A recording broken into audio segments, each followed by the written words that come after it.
Since his many appearances at Glastonbury with various bands, including his own, I've been considering the ultimate question. Is Dave Grohl one of the greatest of all time, or one of the GOATs? Now, before you either kick off fueled with deep hate towards Dave Grohl that I'd say such a stupid thing, or fueled with an anger through love for Dave Grohl at the fact I'd even question if it was something, not a fact, spare me the time to dive into this debate. I think it's undoubtable Dave Grohl has been one of the standout and most prominent figures in rock over the past 30 years through his contributions to music with both Nirvana and Foo Fighters, alongside other projects that Dave has been in such as Tenacious D and Queens of the Stone Age. But for me, I feel there's a high likelihood that over the next 10 years or so, we'll start to look at Dave Grohl in a bit of a different way. And as an incredibly prominent figure that both impacted and maintained a lot of the image and popularity for rock music. And as a result, I do initially believe that Dave Grohl will go down as one of the greats. But in order to form such an argument, we have to ask ourselves the basic questions of who,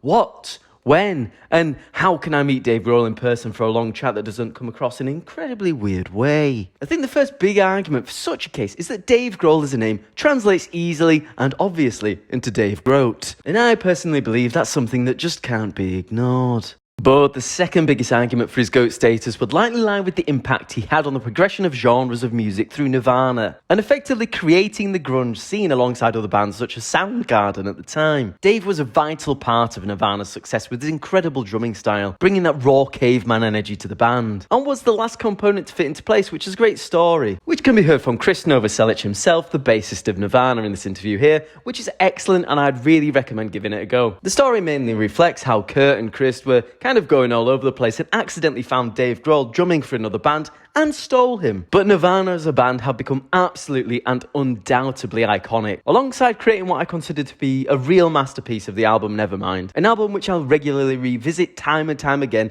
and always blows me away with that straight opening drumming by Dave. And well, to be strictly honest, I almost forget that Grohl is drumming on the album still as well, just due to how far his career has developed, going from being an absolutely outstanding drummer in Nirvana, one of the biggest bands of all time, and creating a timeless album that impacted music, creating a specific genre of music, to then becoming a fantastic rock singer and an outstanding frontman for Foo Fighters. And thus we come to another pillar of the GOAT argument. After speaking about how iconic Nirvana are and their impact on music as a band, you only go and remember that the bloke is the bloody frontman of Foo Fighters. Now, although there seems to be a tendency these days to try and pass off Foo Fighters simply as dad rock, I'd say a lot of the all-time greats such as Queen, the Beatles, the Rolling Stones and David Bowie are also now classed as dad rock too. So I'd say they're sitting pretty comfortably in good company with that. But the main impact Foo Fighters have had, besides creating some absolute bangers, is mainly keeping a lot of eyes on and interested in rock music, in a genre that has certainly suffered in popularity over the past 20 years for sure. Foo Fighters have maintained their popularity from the 90s right through to the current day, headlining Glastonbury sets, doing secret sets now, and going on world stadium tours, which is an impressive feat for any band. The band has managed to create sustainability within itself and the genre of music it operates in. So whilst Foo Fighters might not have changed the music scene in the same way Nirvana did, they've been incredibly instrumental in terms of keeping rock music alive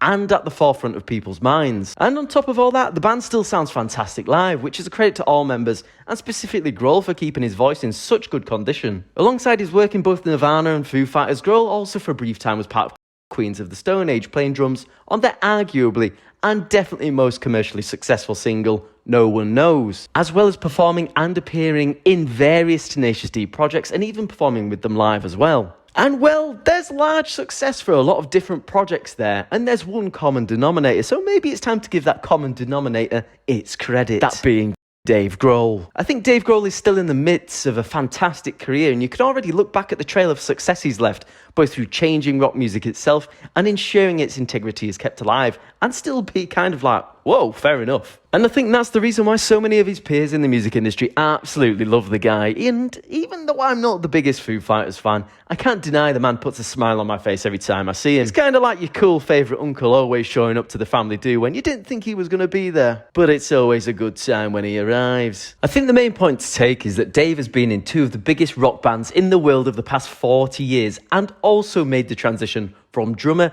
to frontman and vocalist. A transition which we don't see too much or done particularly well in a lot of cases. I guess you could mainly argue that a lot of the impact Nirvana had as a band came from Kurt Cobain. And whilst I don't doubt that, I think that shouldn't undersell Dave Grohl's impact or the part he had to play in the band either. And he's proved himself time and time again in Foo Fighters as both a writer and a vocalist regardless. And maybe you could argue that Foo Fighters are just another generic rock band, but I think that undermines the reason they're so popular, completely patronises their discography, and also undersells the efforts the band has made to maintain the integrity of rock music, in what at times did feel like a dying genre. And once again, this is coming from someone who isn't even a massive Foo Fighters fan. I can just recognise it. I think overall he's an inspiration for those who want to get into music and reflects a great way to ensure you'll promote love even through tragedy, and keep a brave, loving face, all while still creating some absolute mega tunes. I think when we look at the greatest of all time, they all have some similar characteristics in some way. For example, people like David Bowie, an artist who reinvented himself religiously, creating outstanding music and even turned his death into art. What a goat! Queen as a band created some of rock's biggest anthems and regularly reinvented their sound, yet in such a familiar way you almost didn't even notice they'd changed. Performed in some capacity, still making music videos even until Freddie passed away. What a set of goats! Ozzy Osbourne, part of a band, Black Sabbath, that created a new genre of music and then continued to create his own solo music, even in recent years in his 70s, and he's an icon of music itself. Absolute bloody goat. And finally, Paul McCartney, member of the Beatles, wrote some of the most popular and fantastic songs of all time, and even headlined Glastonbury a few years ago in his 80s.